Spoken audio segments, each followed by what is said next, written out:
morning, present over here. Today we are students of the Innovators course lab. I'm going to present our presentation on hyainth hunter under the Viksit Buildathon 2025.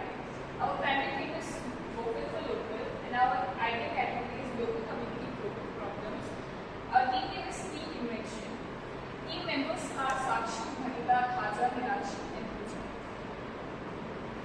So now the problem statement is water hyacinth is an invasive plant species that is a danger to the fishes.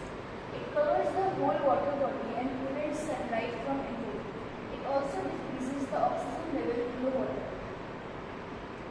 So the effects of state problems are it affects aquatic flora and fauna, affect aquatic ecosystem, and also affects fishermen.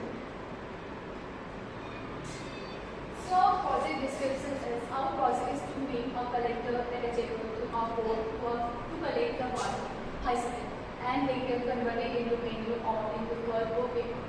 The hyacinth stem can also be used to weave into bags and baskets, which will also provide employment to the local people. The benefits of the implementation are we can use the collected hyacinth to prepare compost, to make paper pulp,